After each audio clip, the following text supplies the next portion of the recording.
Good morning, good afternoon, good evening, whatever time of day this finds you.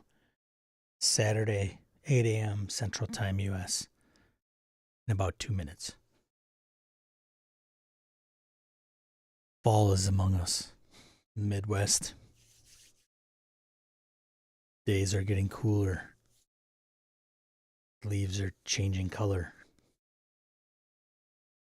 But we're still here. Saturday morning talking RPGs. Good to see everybody here.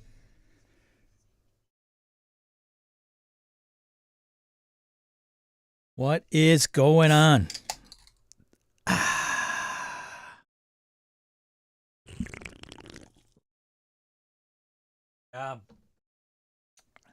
Yep. Ryan West, I saw you leave. Let everybody in. Good to see you.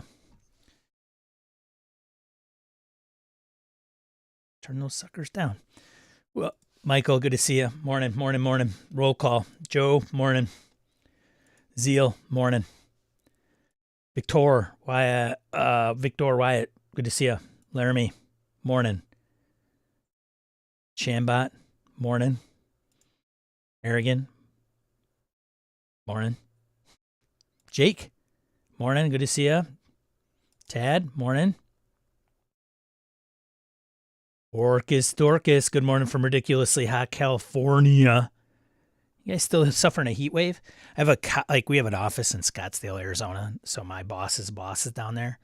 I think I went down there in November of last year, and it was 90.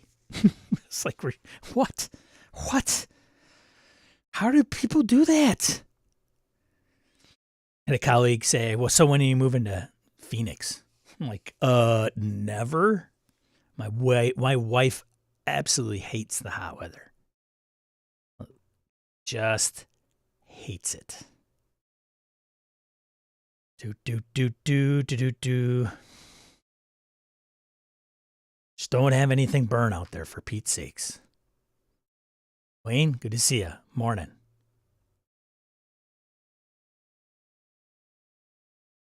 Wait from keyboard. We'll be listening. That's all right.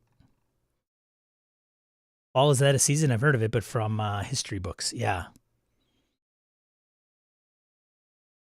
Trumpet on a tear again. Thanks, Trumpet. Much appreciated. Graduation, no one of consequence for Trumpet's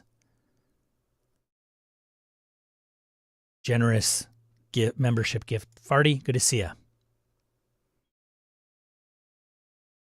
Thank you for joining me as I clean up the basement. Holy cow.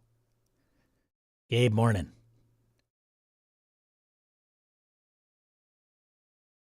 It's my favorite weather, shorts and hockey sweaters. Yeah. Good morning, Kev. Good to see you. Sawhart. Phil, are you back? Or are you still overseas? You got to be back by now, right?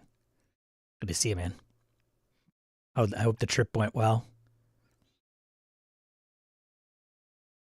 Agreed. Hot is the worst. I can put on more clothes once I'm naked. Can't get any cooler. That was my thinking when I was in the military. I'll just pile on more clothes, but I can't strip any more naked.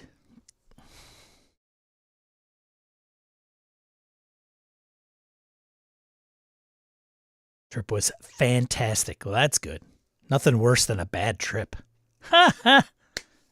MK Ultra.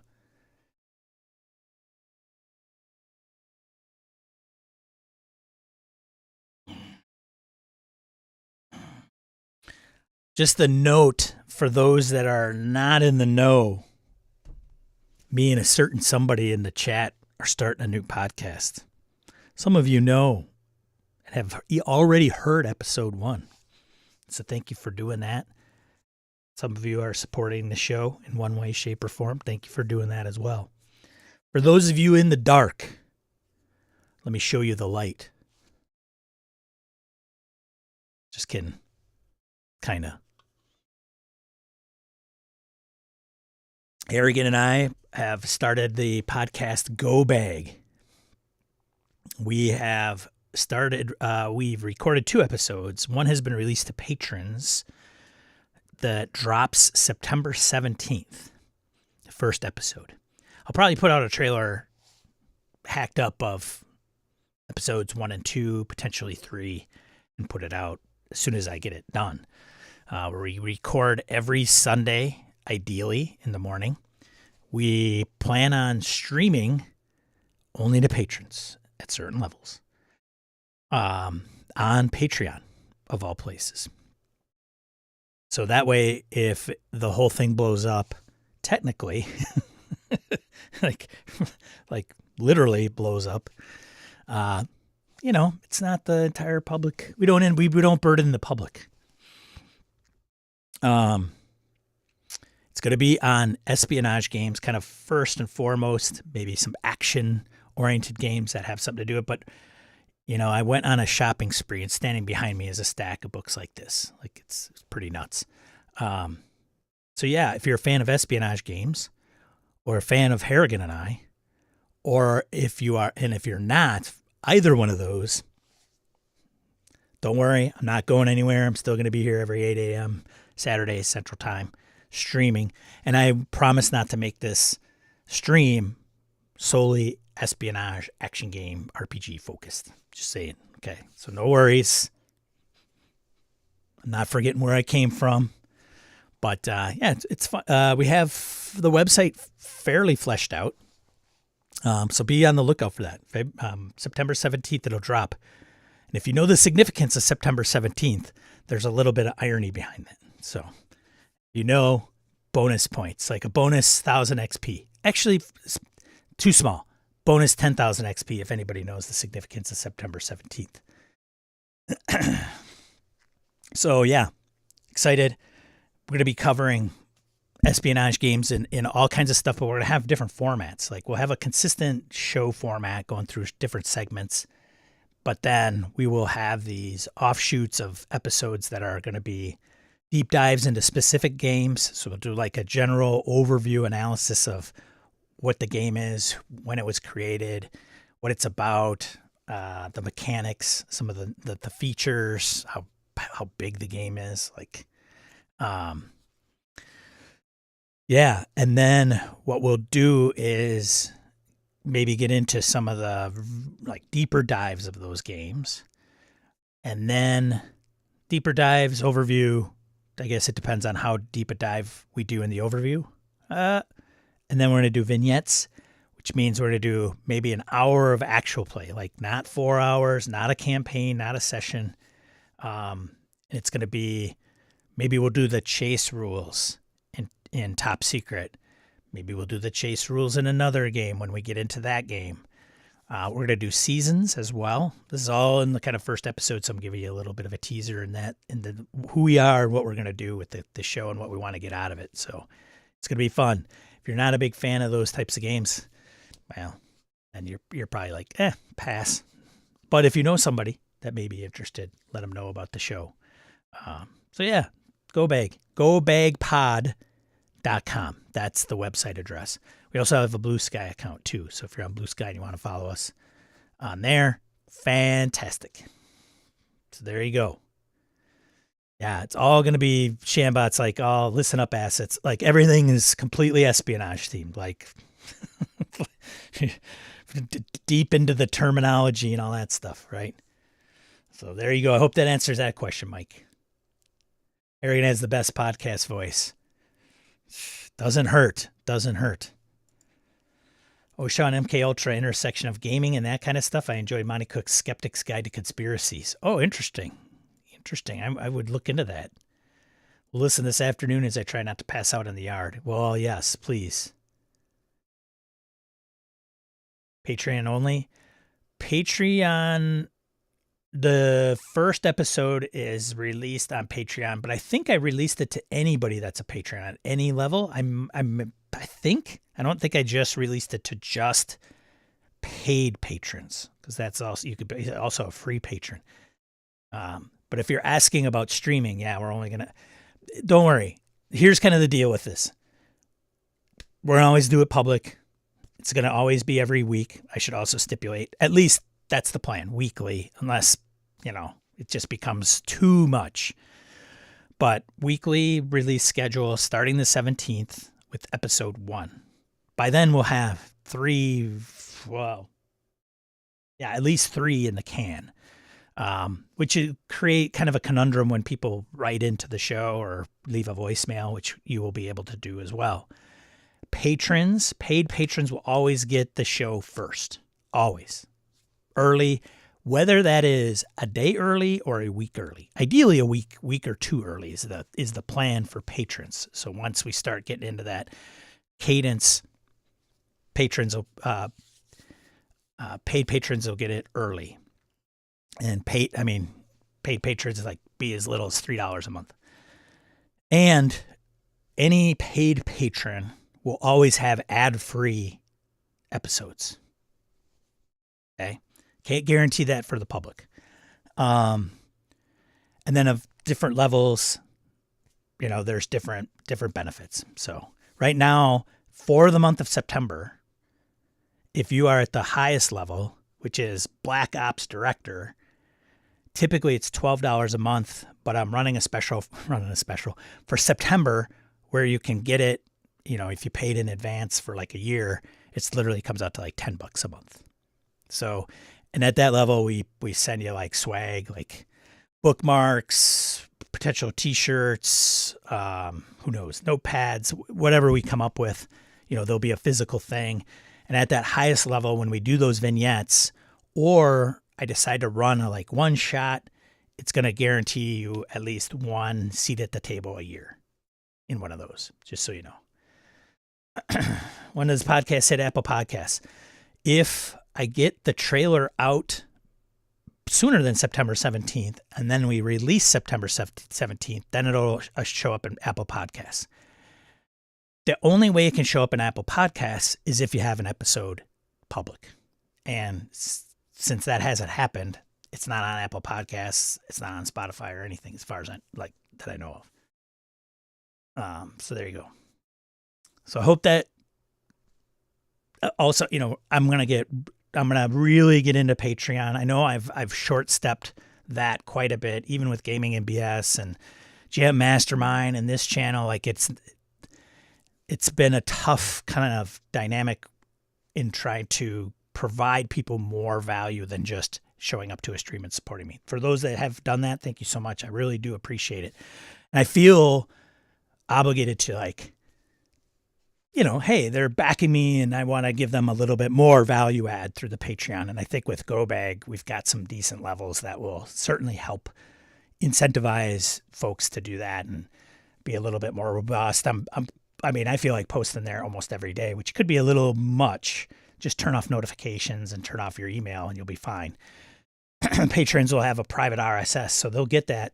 As long as they get that RSS feed in their podcatcher, it'll just show up every time. But even at the higher levels, we have polls like you want to suggest a topic, you want to have priority with questions that you pose.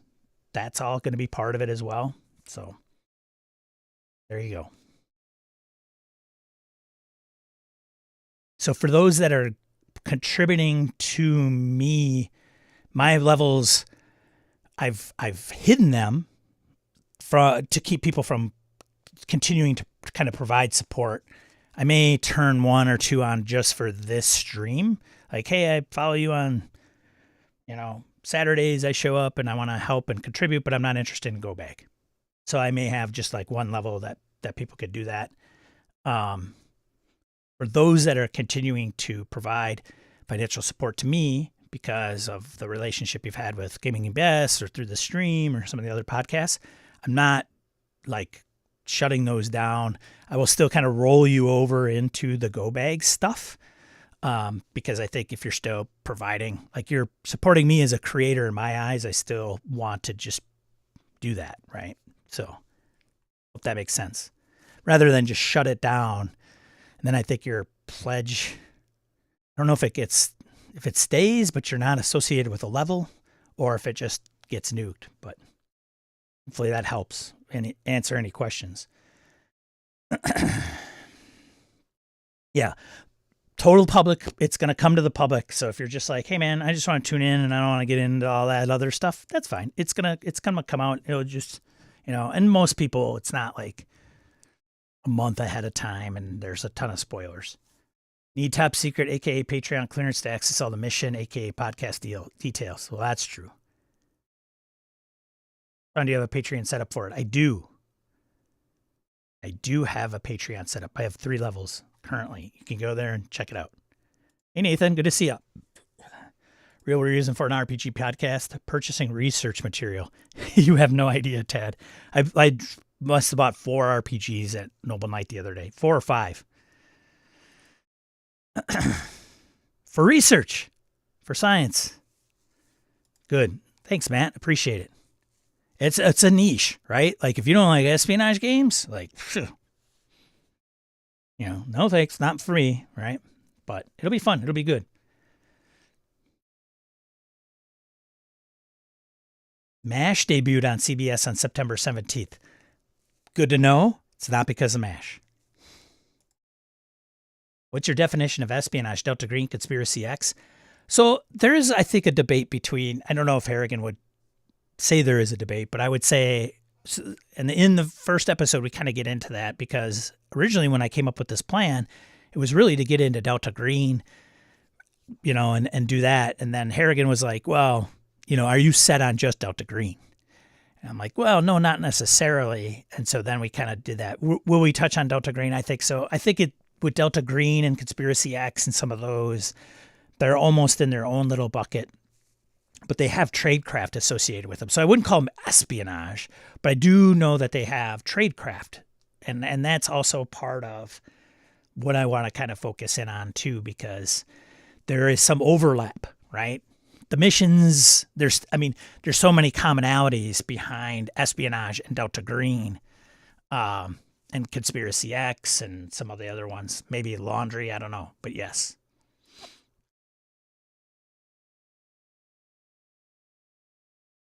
Don't tell anyone, but it's the same professors who teach game design.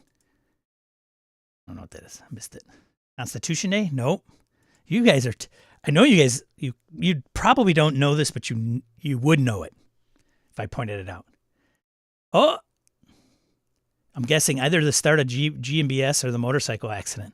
So it is not the motorcycle accident. So by coincidence, I swear all that is holy. I had this date kind of set, and it's like the first, I think episode 1 of Gaming MBS dropped on September 17th in 2017. Joe, 10,000 XP, buddy. You get it. Yeah, like Harrigan says, we're going to get into that ear trumpet, but we're casting a fairly wide net. I mean, as wide as the Delta Green 1 game, versus, we're talking like Mercenary, Spies, and Private Eyes, Top Secret SI, let's see, Operators, the Troubleshooters, look right over my shoulder.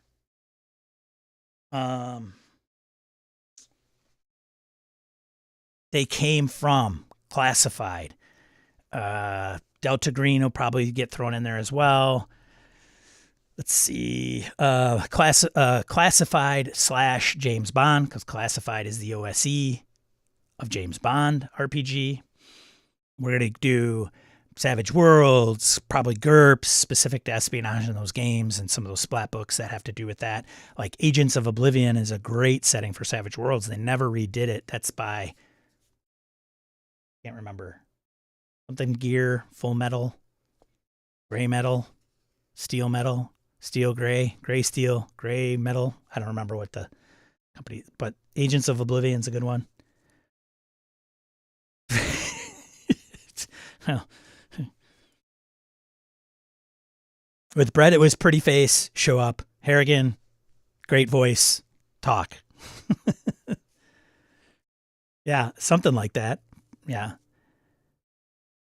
What does the Secret Squirrel level get? Yeah. And we're going to talk about like the different types of espionage games, what goes into them. I hinted at maybe doing something fantasy related, like how would you do a fantasy related espionage game? Harrigan kind of snickered at me when I brought it up, but it comes with the territory. I know what I'm getting into, folks. I am. I'm going in this eyes wide open.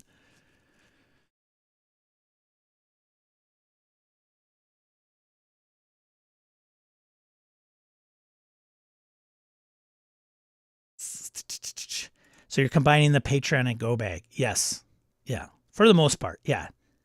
Like right now, if you go to the Patreon page, there might be one level for YouTube and Sean. The other three are live and going. And if you start like right now, anything that I've assigned to any of the Go Bag tiers, you'll get access like that. Right now we're running a poll right now that says, hey, what espionage RPG would you like us to start with? So we really want patrons and individuals we want listeners, operatives to write in, email us. We want to put polls out there to get people to tell us what they want to hear and about and get into. Looking into it, there are so many more espionage spy-related RPGs than I thought. Yes, there is. Did you buy? I did, Gabe. I have it right behind me. Mercenary Spies and Private Eyes. I do have it. Analytic Dice did an episode of that, just so you guys know. So Kevin Salthart and Gabe from that podcast did an episode on my Mercenary Spies and Private Eyes by Michael Stackpole, which I did not know. I did not know Stackpole wrote that. I don't know. Maybe you guys said that and that I just kind of went over my head, but I did not realize that till literally like last week. I was telling Harrigan somehow I think I did a search on Blue Sky and Michael Stackpole's on there, and he was talking about creating a new version of Mercenary Spies and Private Eyes where you play a U.S. American that is fighting for its democracy. Yeah. Okay. Well,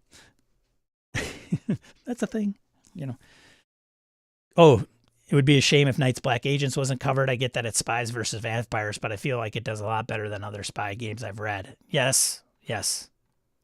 Well, and you could probably run NBA without even having vampires, right? Like if you wanted to. September 17th is the founding of Philadelphia, the most spy-filled city in the U.S. Well, that's maybe a thing. Tal Invictus. Good to see you. It's and a day.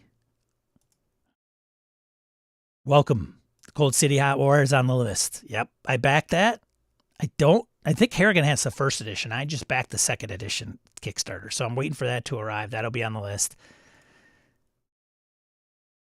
Bond, Tiny Spies, bunches. Yeah, we got a list of games. And we're going to do seasons, so we'll be able to kind of break it down. I'm thinking, Harrigan and I haven't really come to a conclusion on this. I'm thinking that we may do by era. Like season 1 is starting with the old ones, right? Top Secret, Mercenary Spies, Private Eyes, anything kind of released in the 80s, early 90s, digging into those. And then maybe season 2 will move forward in the timeline a little bit. I think that's probably the most practical way of just what makes up season 1, what makes up season 2. How long the seasons are, we haven't even come up to that conclusion. It's going to be whatever we decide it is. It's not going to be a set 20 and then we're done. We'll cover what we think we need to cover in season 1. If we take a break and we think it's going to be longer than a week or 2 or 3 or 4, we'll call it the end of a season. And hopefully have enough, foresight to say, okay, season 1 finale is going to be this episode. And then kicking off season 2, almost like it's a completely new podcast again. And then, of course, Harrigan's mentioned referencing some of the things in prior seasons. Hey, you want to know what about an espionage game is? Check out episode number 2 in season 1. Give you come up to speed. Can you talk about this show on that show? Hobbs, good morning, sir. GURPS, Black Ops, GURPS, Atomic Horror. Yeah. Blades in the Dark could easily be adapted to a spy game. I would be shocked if there isn't one already. Honestly, Ryan. Good to see you, Hobbs. Oh, he said Shan. Sorry, he didn't say anything hi to me. Covert ops. Got covert ops behind me. Yep. White lies. So anyways, I just wanted to take time to bring it up now because everybody's here. Why not? So it's something to just be aware of. And most of you might be somewhat aware that it's happening, and some of you have listened to the first episode. So I just wanted to bring it up, kind of smooth it out for some of those that are not in the know. So would love for you to subscribe. And don't do a freaking review. They don't get us anywhere. I'm not going to pitch the review. You really want to be found and bubbled up in all the directories and everything, tell people. That's the way you do it. Anyways, let's get into the topic, right?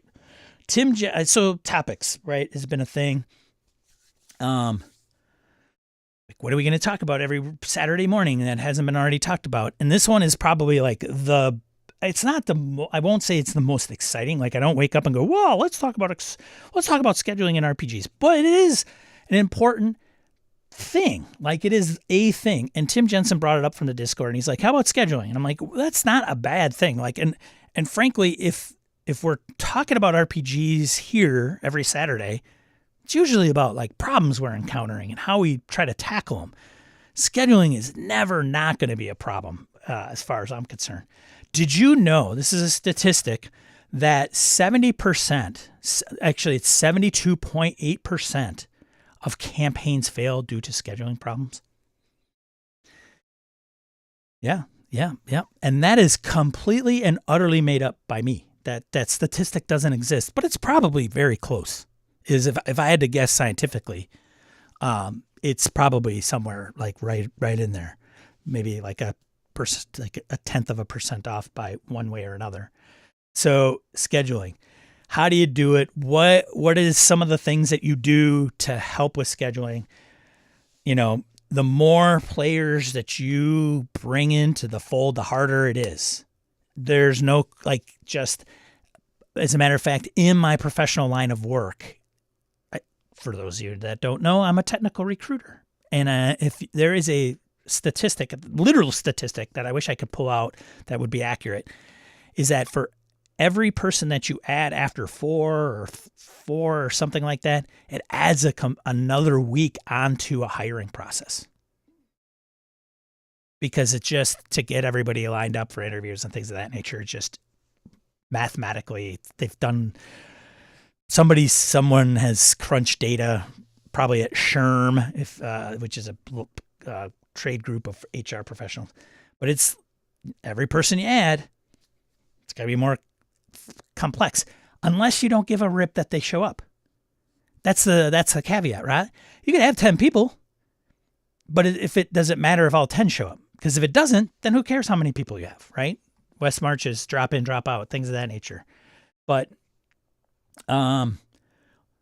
game master burnout is often tied to scheduling issues, believe it or not. Like, some of us talk about burnout about like, man, I'm just tired of running this game, or I'm tired of whatever. I've just, I don't know, man, I'm just feeling it. I'm just like, insert reason.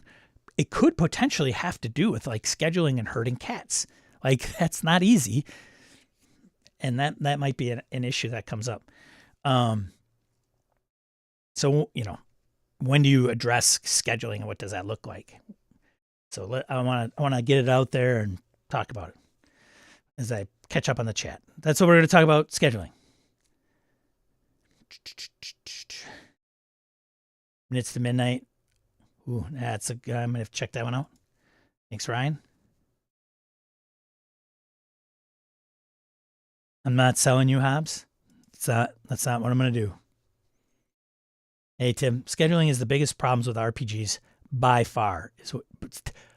Tim, quote unquote, Tim Jensen, September 2025. I had Sean in my schedule, but I still arrived late. Sorry. Hey, Stefan, good to see you, man.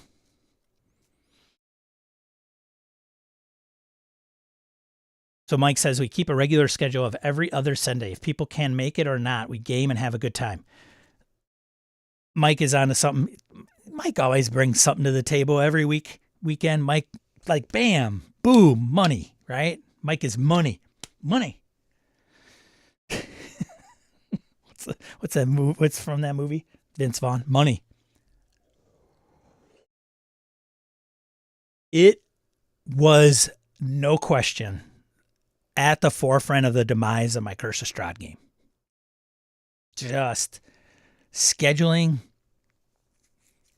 you know, I could tell you specific games that I've been involved with that scheduling has really impacted the overall game, and not in a great way. Curse of Strahd was just a debacle. Some of you have heard me talk about it, back in the Gaming and BS days. And it wasn't even scheduled. It was like communication. Like, nobody would just communicate. They wouldn't say anything. Like, hey, is anybody available? Crickets for days and weeks. Like, this is where you chime in so we can schedule. So it's not even, some would say root cause is communication problems. So I cannot stress, I don't know, to Mike's point, I think the best way to do it is you got to have a set night or day or hour or whatever that is. You have to start there. If it moves like this to our Thursday group with Harrigan and Wayne and Phil and Kevin, Thursday night, every other Thursday, right? And then when we get done with our session, what's everybody's schedule look like in 2 weeks? We still on? Everybody good? Great. Somebody says, oh, no, man. We've had members of the group say, 2 months out, month and a half out, right? Because if you're doing every other week, it's not hard to hit that 1 month that's passed. Well, we've had, Phil, case in point, he was going on vacation. Hey, this date in frickin' August, September, I'm not going to be able to make it. Weeks out. So do the three of us want to run something without him? Can we shift it up a week to include them so we still have the 2 cadence, we're not going more than a month without it, and then adjust.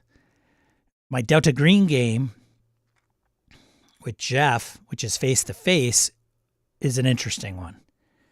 So the way that I have positioned that, and I don't know if all the players will watch this or not, and that doesn't really matter to me, honestly, but the thing I did with Delta Green was because Jeff was the most enthusiastic and wanting to play that game, I'm the one that's been flicking his ear about it because I need an advocate at the table for the game. I want to play. When are we going to play? Let's play. I'm ready. Let's play. I want to play.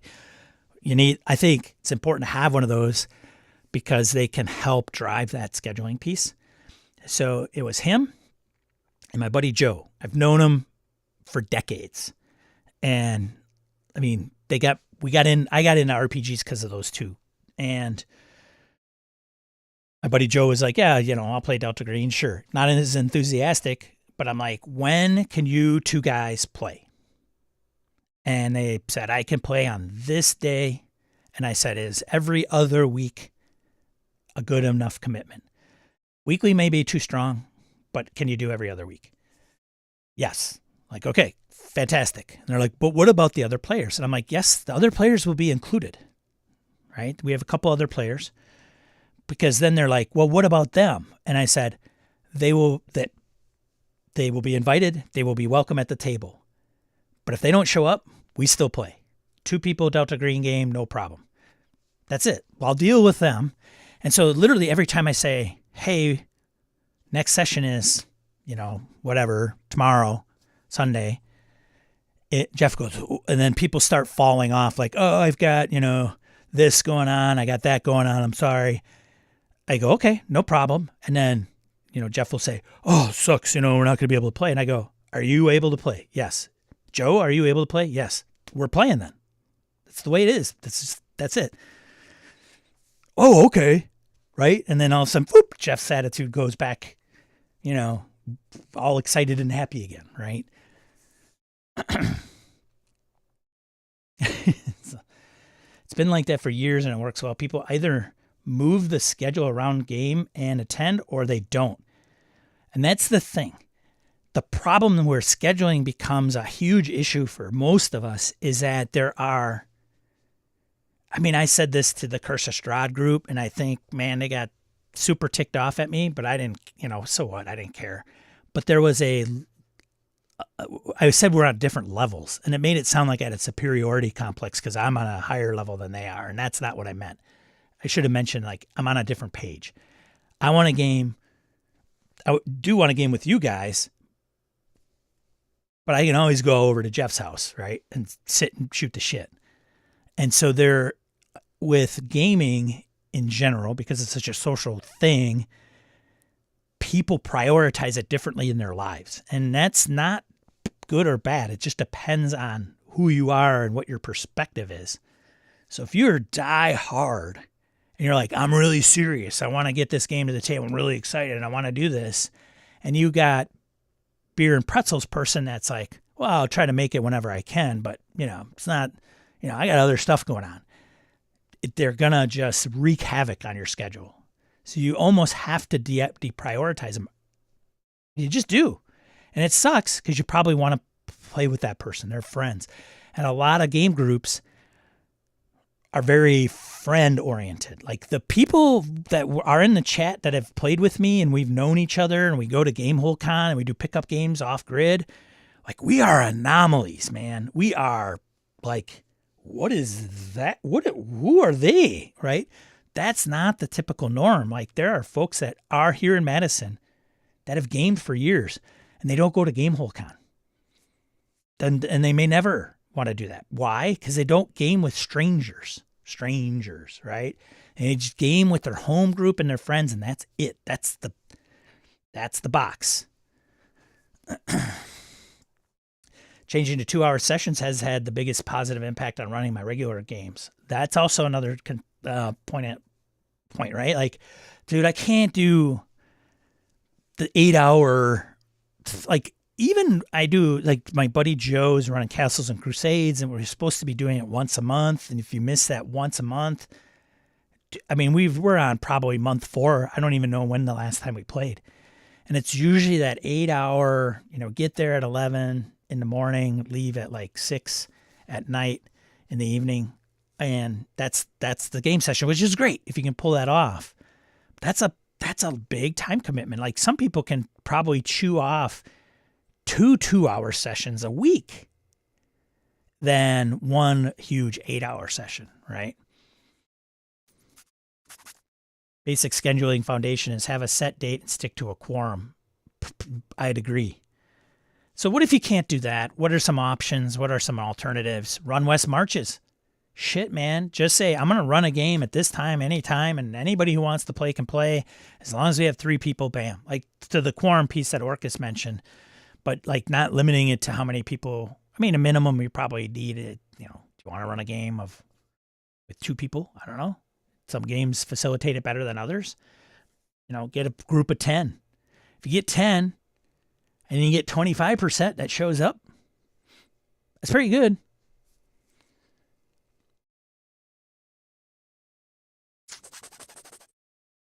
Michael says, I run for 2 groups, Tuesday night and Saturday afternoon, are game time. We work hard to stick to those schedules. Sean, you want to touch on West March's scheduling, your experiences? Oh, poor Ryan. Ryan's like, Sean, he's probably sitting there like this. So, Sean, I don't know. You want to talk about your West March's scheduling and what your experience is with that? Because in defense of Ryan, he was the guy that started spearheading groups to play and making sure like, hey, Sean is not posting his availability, so screw it. I'm going to see if I can get a group together, and I'll go back to Sean and say, hey, can you play and run Wednesday?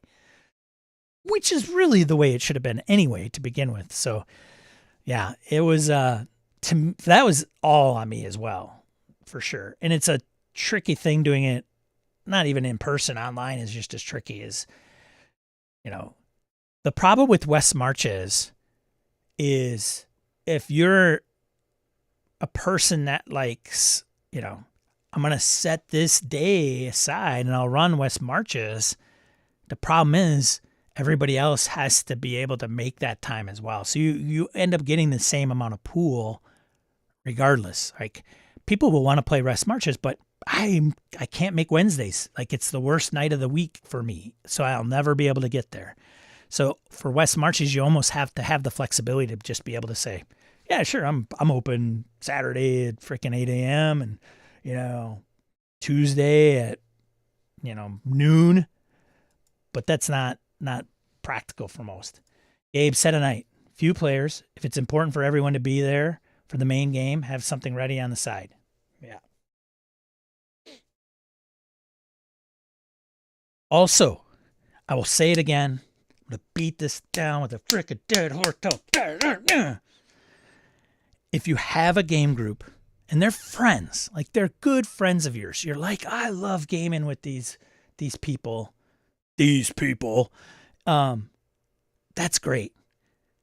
But if for whatever reason people are starting to move on, they're getting more responsibility, do like things that are tying them up and they can't make the game, you either have to just say, okay, and find out if it's temporary, right? We all have stuff going on in our lives. So we have to have a little empathy, right, folks? Like I have probably sometimes I'm saying this out loud to myself. Okay. Just so you know, I have a little empathy for people's situations. The game can wait. Like there's bigger fish to fry when big family disasters come up and things of that nature. You got to have a little bit of perspective. The stupid plot for the big bad evil session, guy, engagement, combat can wait. Or you do it and it's just kind of like the person just has to understand that because you're kind of catering to 3 other people. But my point here is the opt-in option really, really, really is the way to go with a lot of games. And I know a lot of people are really, really, really nervous about playing with randos and it's absolutely warranted. Like I've heard this like crazy stories, like really crazy stories about like, yeah, we posted it on a, game site, got, 4 people and then it got weird. And then, go on Reddit. There's probably a few of them. But what I'm bringing up is this community, you guys and everybody here, majority of you, the BS, like we do an online convention once a year. We've come from Gaming and BS, a lot of folks that have come together through that podcast, and we've gamed online because, you know what, I don't want to play 5e, and my home group always plays 5e. I want to try these other games, and somebody's posting it on Discord that they're going to run a mini arc of 5 sessions. We have a Wild West game that Hoos and Michael Gurley and that guy Hobbs is in it, and they talk about it, and I don't know how many sessions you guys are into and if it's done and how many you're playing. But if you play like a 3, even a single one shot, you will get a very good idea on whether a gamer is going to mesh really quickly. Case in point, I'll call out Gabe. Gabe didn't have a great experience at a BSerCon as he was running a Conan 2D20 game. I'm going to guess that the thing we had, that there was a player that just couldn't grok it. And I was a player in that game, and I was like, dude, come on, man. It's not this hard. I'm going to guess if Gabe were to want to start a Conan 2D20 game, probably not going to ask that person. Right. But he may ask me. I think Jim was in that game as well. Great way to like trial run a game group. And I've done that multiple times with multiple people. And that's how the Thursday night group that I'm in, when we're playing all kinds of different games, some we play for like, the longest one might have been over a year. And then we switch it up and we're all game masters. We all have like different groups we're playing with. But sometimes the best way to do it is just, here's the game that I'm going to run. This is the time I'm going to run it. This is the, session 0 cat's pitch, right? Concept, aim, tone, subject matter. No, here it is. Ooh, yes, kind of. Okay, right? They know what they're getting into. They know the schedule up front. It's already cleared and done, and all the expectations are kind of set. The chances of success start higher. Now, they could crash and burn, but still. I wish I had a life conducive to a regular game night. Yeah, I empathize with Laramie. Laramie's in healthcare and got probably weird shifts and all kinds of stuff. Nubis, in real life group, having a regular schedule makes it feel like a chore. What the? That made me change my approach completely. Wow, really? A chore? Oh, God. I gotta go to Nubis' house to play Delta Green. Oh, God. Oh, man. Nothing will suck a life out of a GM like hearing that statement, man. Good luck, dude. Shambot, have a hard set time and day. Always play, even if it's just one shot or something else. Make that day and time become a focal point for the whole week, and over time it will take on a mythic status. Yeah, fingers crossed. There you go. Like and subscribe, Ryan. For everybody, before you start taking off, please do me a favor. Thanks, Ryan. Appreciate it.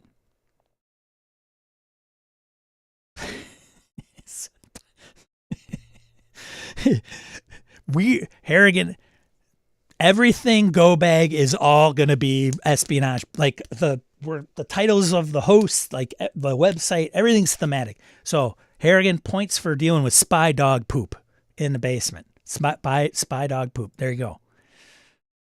Willow, what the hell are you doing here, Willow? Good to see you.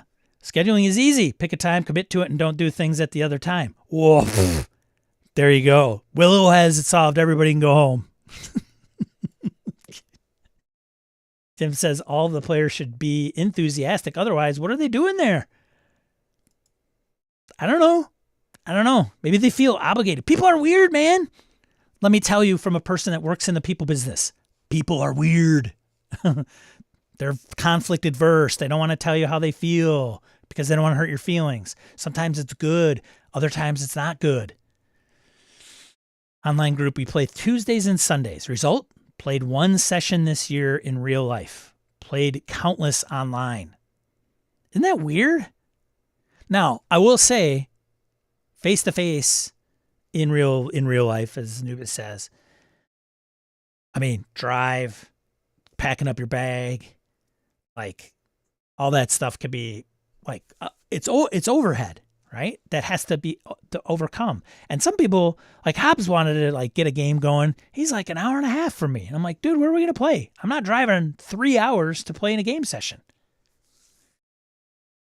Hobbs doesn't care. He's a road warrior. I'll come up there and play, right? He will.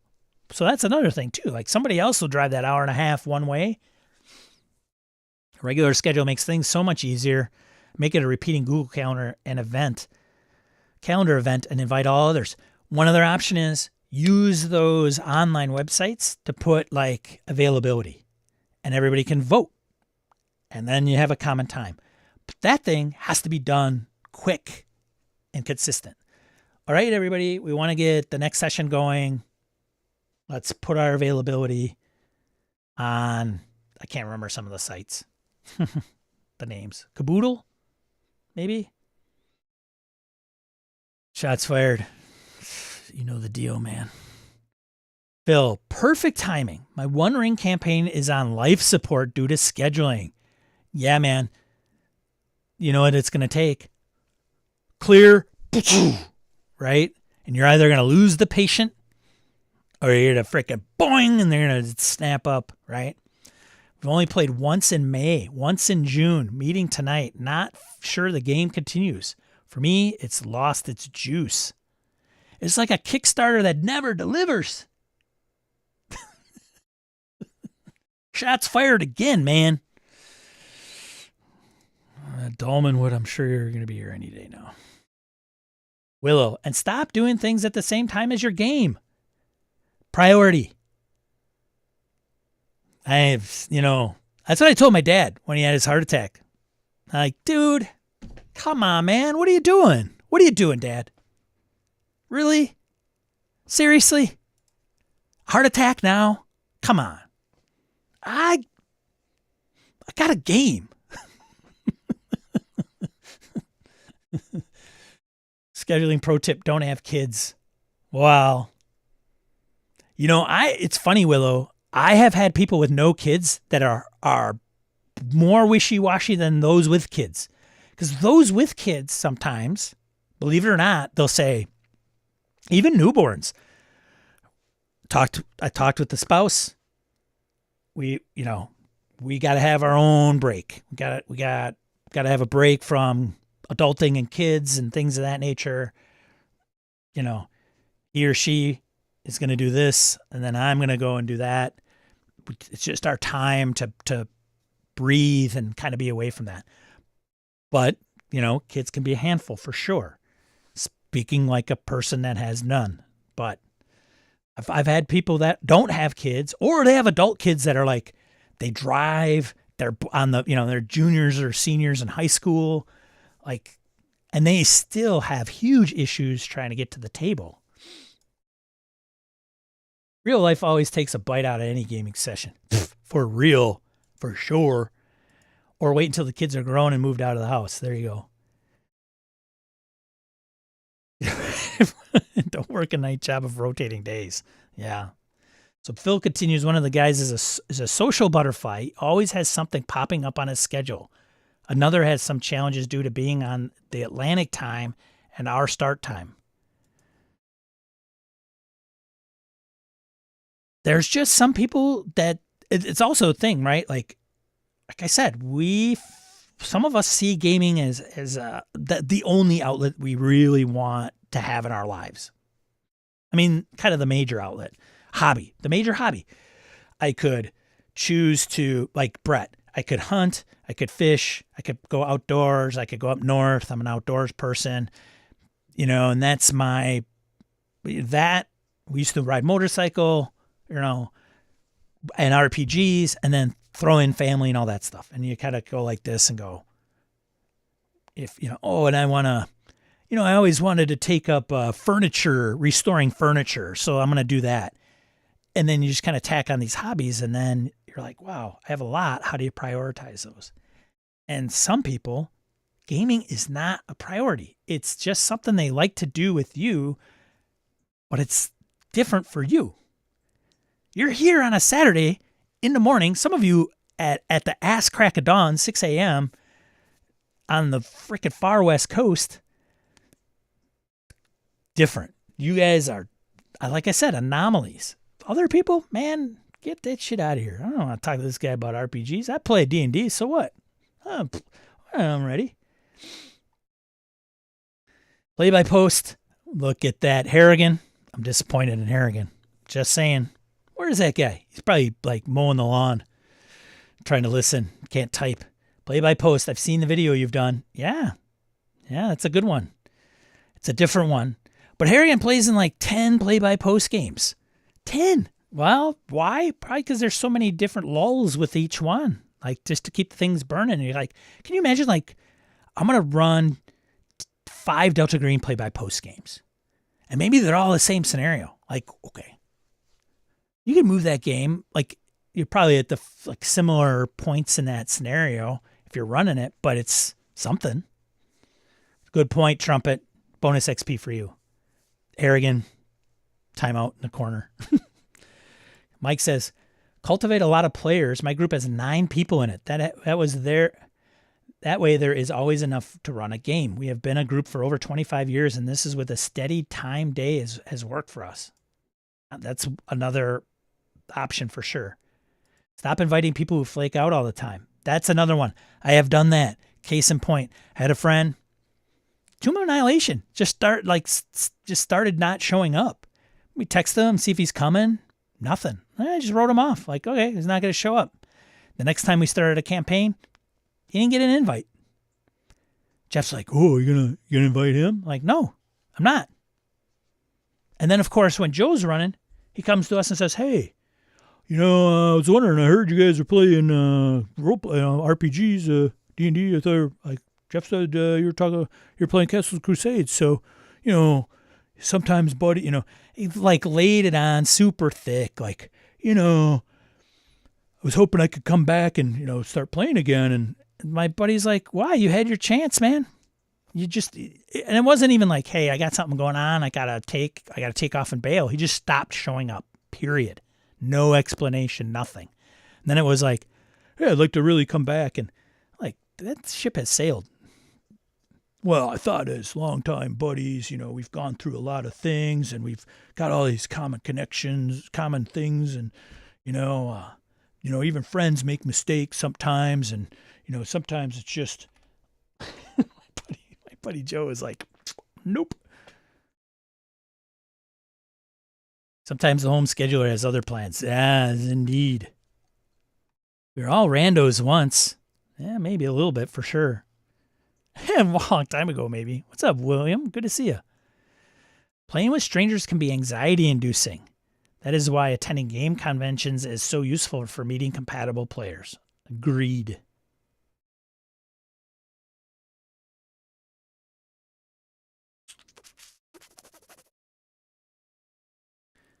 Ryan says, so you're saying I shouldn't wear a German World War I uniform at Gamehole? Fine. Trumpet's back in action again. Thanks, Trumpet. Congratulations, Zygmunt. Matt, honestly, get the comment about feeling like a chore. Had a GM who would cancel games if one person out of 6 wouldn't make it. Well, there's the rub, too. What about your game master?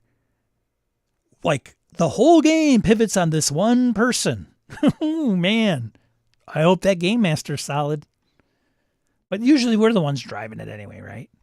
But if they're getting burned out or they don't like the game they're running, ooh, good luck. People are strange when you're a stranger. Faces look ugly when you're alone. Women seem wicked when you're unwanted. Streets are up even when they're down. When you're strange, people come out of the rain. Or the faces come out of the rain. When you're strange, no one remembers your name. When you're strange, when you're strange, when you're strange. Oh, yeah.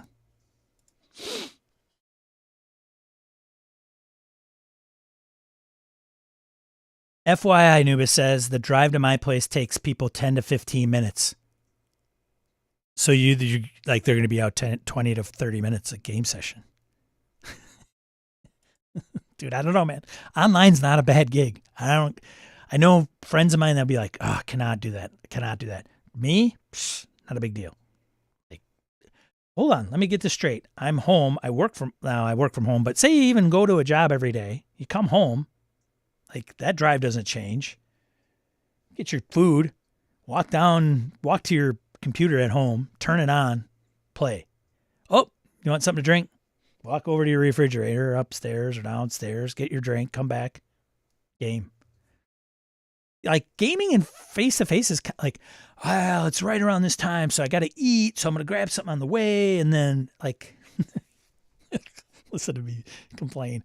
I think one challenge running games is not having a mechanism in the game that makes it logical why PCs can pop in and out of a session. Some types of games, it's hard to hand wave if PCs disappear. Good point. Point. That is huge. Extra XP for Nick. Just spitting diamonds over there. How many games is like, hey, how to run this game when you have a game group that fluctuates? Oh, what a genius idea. Like, let's stop putting in what a role-playing game is and start putting in that info. Like, here is how you handle scheduling, and when people can't show up, these are some of the situations that you could put their player characters into when they're not able to attend. Great. I thought Invisible Sun was supposed to nail that down, but I don't know much about that game, and Eileen is not here to educate me. But like when I started reading about Monty Cook and this new game he was coming up, one of the things that he really wanted to address is running a role-playing game when schedules and real life were just going to mess with scheduling and just be a huge problem. I don't know if Invisible Sun does that, honestly. Maybe it does. Anybody know? Tell Invictus, run Genesis Ready Player One MMO style game. If they're not there, they logged off for in real life reasons.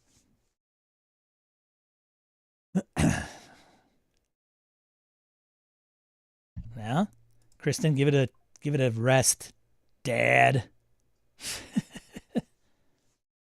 Right, talking about my dad having a heart attack. Stop having heart attacks on game night, Dad. I know. Yeah, strokes too. Can you wait a few hours? You guys are awesome. Pat, I feel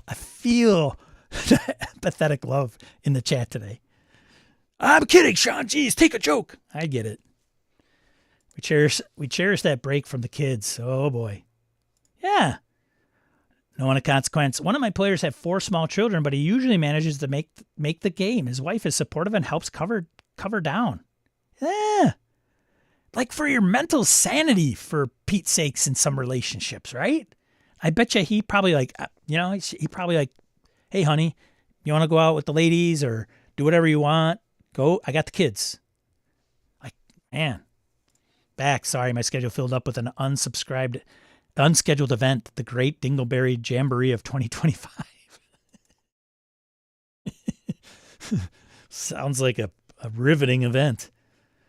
It's people without kids who tend to cancel more often than due to having the life, right? Exactly. RPG Gen Exile. Life always interferes with my Saturday RPG GM therapy. Well, you're here. It's got to fast forward this. Good partners are gold, for sure. Flakes usually self-eliminate eventually. Well, that's what I try. I try to do. Aaron, thanks for calling me an anomaly, Sean. I feel seen and heard. It's not a bad thing. Anomalies. I can't even say it now. Welcome. Are welcome here. Catching up, 6 minutes out. Agree with everyone in the chat. Set time and day of the week. Play regardless. People with kids know how to set and keep a schedule. However, sometimes things change. Wait till you catch up to where you missed out, buddy. Hardest part of scheduling for me is trying to convince people that a shifting roster does not equal shifting friendships. Oh, there you go. For Aaron. Yeah, that's true too. Like with my buddy Jeff, like the Curse of Strahd game. Look, man, I'm not gonna disown or our friendship's gonna be shattered. It can, but that's not the issue, right? You're still my buddy. I'll come over. We'll go have beers or whatever. We'll go have lunch sometime. Shoot the shit. I don't need a game to do that with my friend. But if it both came together, great. That'd be awesome. But I'm not gonna, Jeff goes, it's funny. He's not here to defend himself, but Jeff was he was talking to me, and then there was one other guy in our group, and that other guy started in RPGs way, way, way later. And he's playing in more games than Jeff is, and so am I. And Jeff would go, well, you guys with your multiple games.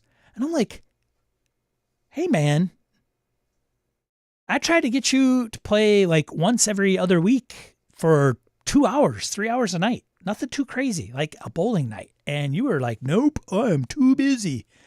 And I've got a huge community where it's like, hey, man, if you want to play online, it's going to be online, but I'll welcome you to a game group and you'll jam on everybody who's in it. No excuse. No excuse. Not hearing it.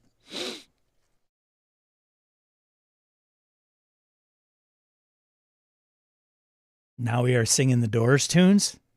Well, Mike, I don't know if you knew this. This is part of the deal. It's most of the times I should be singing, and sometimes I don't. So it's always song and dance. Let me reframe that. There's always room for song and dance.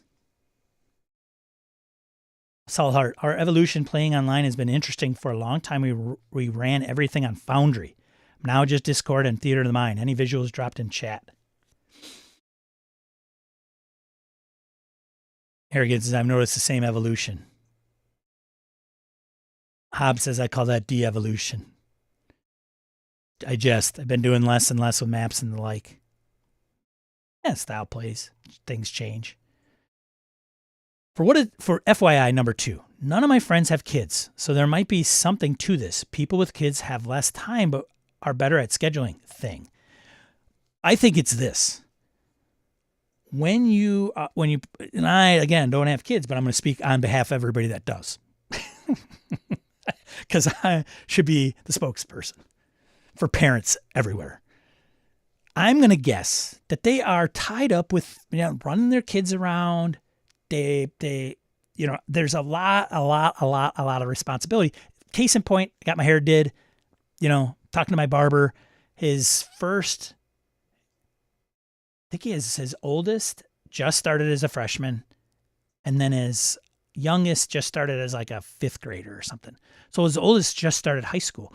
Well, in high school, everything kind of shifts, right? Open campus, you can go off campus and eat and everything. Like he forgot to give him, like his wife, I think, texted him and said, "Hey, did you give your son some money to eat lunch?" Right? Like there's a lot of stuff that goes into parenthood that I would just be like, right? But you guys adapt, you make things happen. But I think because of that, to your point, Nubis, they probably are like, I got everything covered. I just need a break to do something I enjoy. And this is what I enjoy. And so when I do that, my spouse covers it and it's all good, right? Like we got this trade-off thing. It works. It ebbs and flows. So they also, because they probably value their time so much more because they have so much less. That's it. It's a freaking economy of, it's a scale of economy of scale. I don't know. That makes sense. Like for me, if I have no kids, people ask me every Monday, "How was your weekend? Did you do anything?" No. So when you have an overabundance of time, you could find yourself doing absolutely nothing because it's not as valuable. Mileage may vary. We got to get it going out of the topic here. Reasons the PC might not be present: they are guarding the rear. They had a side quest. They had a bout of melancholy and ran into the woods. They have plot sickness. Don't worry about it. Some people don't know that though. They're like, I don't know what to do. Here again, some PCs are easy peasy to run when players are coming and going. Some break entirely. Tim, another strategy is always be on the lookout for new players. There's nothing wrong with recruiting more people into this hobby. Indeed. I learned early never to schedule a game on a Friday evening or the weekend. You would think it makes sense, but that's the time when people end up scheduling over other things. I also agree. Weekends are terrible. I don't know how Will and Tim are probably playing like Saturday morning, Saturday night, Friday night, Sunday morning, Sunday night. Like weekends are when the family usually plans things. Weekends are usually the anniversary dinners. Weekends are usually the birthdays that were on Wednesday that celebrate on the weekends. Like weekends are the most terrible time, I think, in my opinion, to schedule anything. If you can do it and it's working, great. I play on Sunday nights. Not my favorite time. It kind of drives me crazy, but I make it work. But man, during the week, what are you doing Wednesday? Man, I'm just tired from work, but I'll kick off a 2-3 hour game, sure. Smushing a couple threads together. We moved our in-person game online around 2018 because people started having kids and game time started being after kiddo bedtime. There you go, right? Thanks, Laramie. Michael, good to see you. Morning. Fellow rollers of Math Rocks. All right. Salt Heart says, I do have a regular in real life Friday night game with old friends. We make it work 90% of the time, but we are old. For two of us, our kids are out of the house, a lot of time on hand. That's another thing too. Like if it crumbles now, don't kick the friends to the curb because their situations may change in the future, right? Friends who are local but cannot game in person or on the regular. We try to attend local cons together and playing games together that way. Also running off books at cons, etc. Yeah, there you go. Experience is week out. Players will commit to your Friday night game. A day out, they will come back and say they and the wife now have dinner and movie plans. Yeah, don't be afraid to my wife all the time is like, hey, can you do this? Like, I got to take my dog to the vet. Okay, well, what do you have available? And I like to do it as late in the day, business-wise, so I don't I'll take an hour out of my chunk in the middle of the day. But I also am conscious of game night.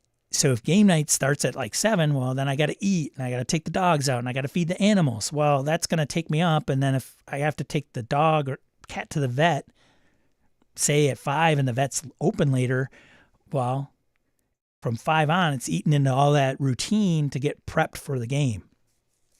So it's just a matter like, I don't know, have a freaking calendar. My Sunday evenings are open. Sean, let's figure something out. Well, I've got something going. I have a coworker who he and friends have a group that makes a weekend a month, gets an Airbnb and games a whole weekend. Color me jealous. That's tough. Ryan, also, if our in-person game group drops a player or two, we just hang out and or play a board game. It's really more social time then, but still time well spent. Ryan, you should probably force everyone to thumbs up the stream. He did earlier, Harrigan. Harrigan's probably still catching up. But let's move on to other things now. All right, I got to cover all the rigmarole of what's going on in the hobby. Thank you so much, everybody who joined. If you want to stay tuned. I'm going to whip through things that are crowdsourcing and print and some news and things of that nature quick. So just saying. Oh, and he says again, do it again, everybody. So before you leave, if you haven't hit the thumbs up, please do me a favor and do that. Thank you so much. So let's get into RPG news. Whip through this stuff. What's going on? This one I wanted to bring up. This is kind of interesting. This could have been like a topic, right? Bowls, Bell of Souls, D&D, RPG, fantasy, 5 different campaign styles you might not have tried but should. Some of us know some of these things. And thanks, Tim, for the topic, by the way. Tim Jensen in the chat. 5 different campaign styles you might not have tried but should. Check this out. So some of these we know, right? Point Crawl, there's that. West Marches, some of us know about that. I got a West Marches video on the channel. GM-less or Oracle driven? I didn't know there was an Oracle driven. I don't know what that means. I never heard of that term.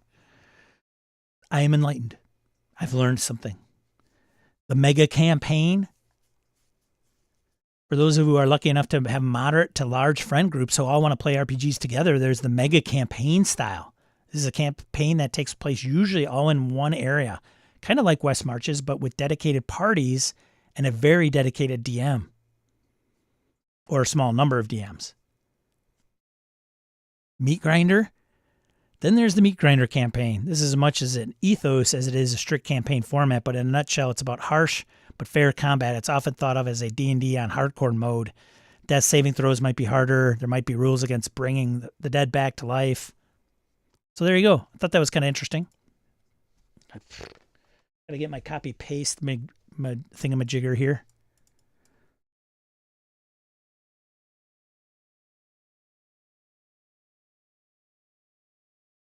Where am I? Find the place where I can post the chat.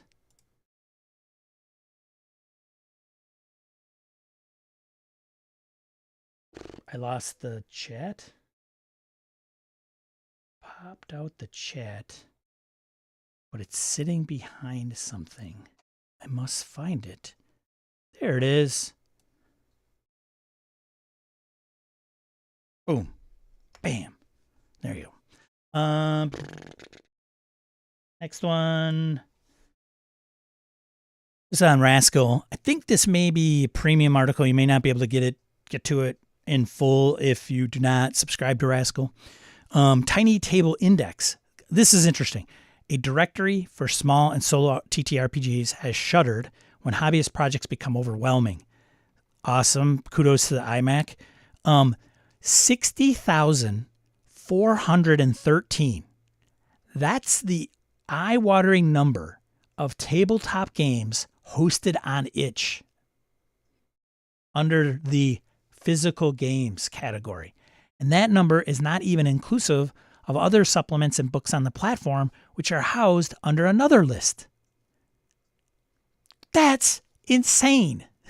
That's insane, man. So Tiny Table Index was recently shuttered by the creator himself. Quote, after a year of server costs, manually processing and reviewing submissions, and a back end that never got past feeling like it might shake apart if I looked at it sideways, it just felt like the project wasn't as enjoyable for the amount of work it required, especially if I wanted to keep it going long term, said Miller. I didn't even know that thing existed, the Tiny Table Index. I didn't know that existed. And now it's unfortunate because, he's like, screw this, man. It is too much work. 60,000 games on itch? Wowee. Wowee. Let me just say, that's insane. That's crazy. That's all I had for kind of news-ish stuff I thought I'd bring up. Let's get into, for everybody taking off, good to see you. Thanks for stopping in. Have a nice day. Get into bundles. Bundle. Fragged Empire 2E. I don't know if I did this last week. I don't think so. Like Fragged presents 2024 revised edition of Fragged Empire. Wade Dyer's post-apocalyptic tabletop role-playing game from Design Ministries of Fractured Space and Divided Species. 15,000 years in the future, humanity has gone extinct, but 8 engineered species rule the wonders that remain. If you want to grab that, feel free. Boom. Next one. Tabletop RPGs, world building and folklore. Some really kind of system agnostic system agnostic books that you can absorb. Sorry. Fragged. There it is. Fragged. Sorry, guys. The Ultimate Guide to Tabletop RPGs, world building and folklore. Some interesting books in here. I don't know if I own any of these. Civilized Guide to Tabletop Gaming. Rules every gamer must live by. Ultimate RPG Character Backstory Guide by James D'Amato. James, the One Shot Network person, put out a series of these Ultimate books. Dungeon Master Cookbook. So it's a pretty cool thing if you want to get some stuff for, it's not like game like specific. Next one, Pathfinder, always with the mega bundles. This one is not to go unnoticed. Like $45 for 28 items.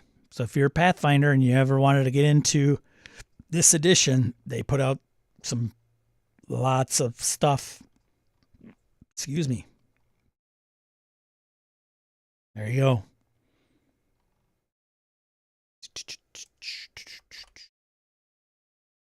That's all I have for the bundles. I'll put this in there.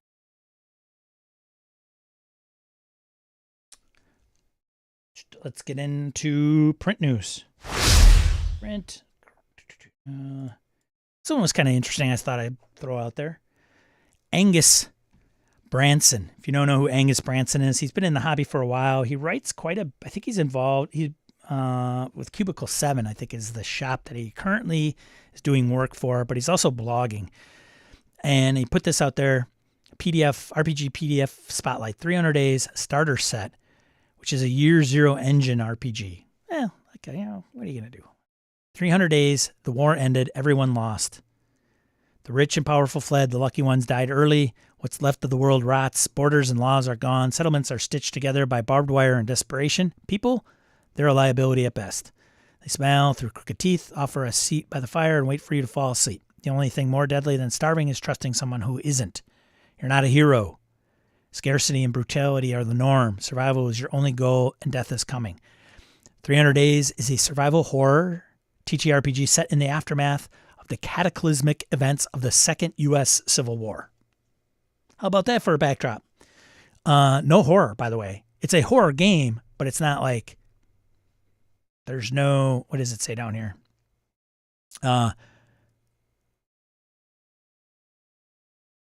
Characters are desperate survivors grasping at their last shreds of humanity in a hostile and war-torn version of the United States. It's for whatever reason, the book's set in the Central Rockies of Colorado. So there you go, Colorado. No zombies, global pandemics, or supernatural horrors. Just a bleak world in which everything that isn't you is trying to kill you.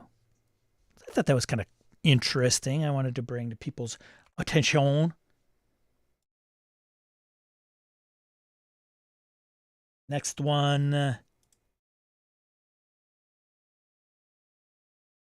Othership. What? Othership? Asks and answers the question, what if Mothership was only 2 pages long? In terrifyingly brief space horror demake experiment.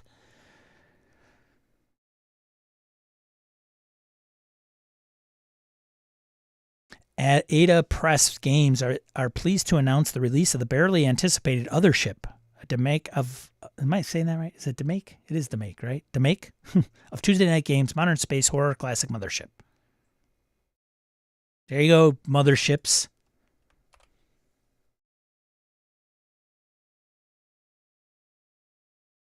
There.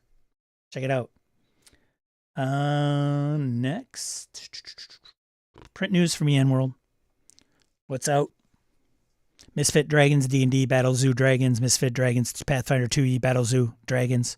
Roll for combat. There you go. It's out. Republic City by Magpie Games for Avatar. Legends. Role-playing game. Hardcover supplement. Next one. Rogues Gallery by Autark. Ascendant RPG. Hardcover supplement.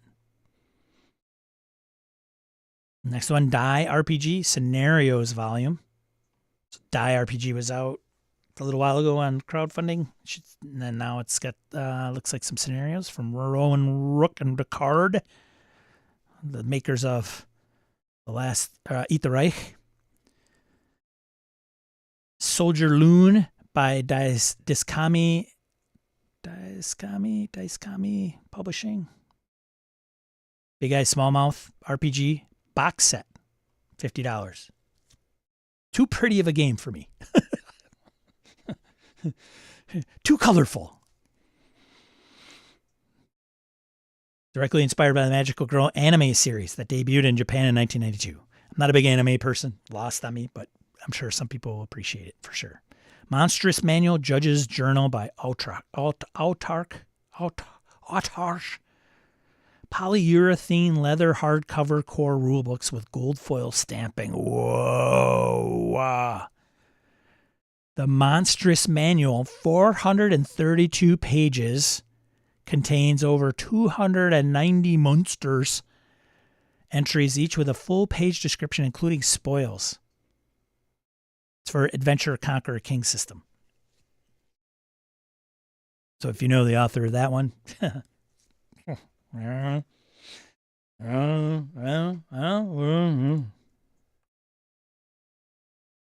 won't get into that one. Laramie's already gotten into it. Let's get into crowdfunding. That's the one, folks. So first one, Coyote and Crow is kickstarting for virtual tabletops going digital. And I wanted to bring this up because some of us are like, oh, well, digital, okay, that's, yeah. But I mean, why are you featuring this specific one, Sean? Well, Ken Alexander, who first launched Coyote and Crow under the name Connor, has returned to Kickstarter to fund a digital expansion for the game. Not only that, but Geek Native also has an interview with Ken to share. First, though, let's watch the crowdfunding pitch. Pitches it. So I think they ask, why are you crowdfunding this and going digital? Now, aside from the fact that it's like, well, I'd like to have it on Roll20 and Foundry. It'd be nice, or Foundry for people to do it. They're doing it because of the tariffs, right? It's a way to get people into the game using the virtual tabletop. So, I mean, there you go. It's not just, well, it'd be nice to have that as an option. Now it's like, I can't get my book to other people without it, costing them a leg and an arm. So there you go. Thought that was an interesting thing. So if you're into that, you probably already know about it.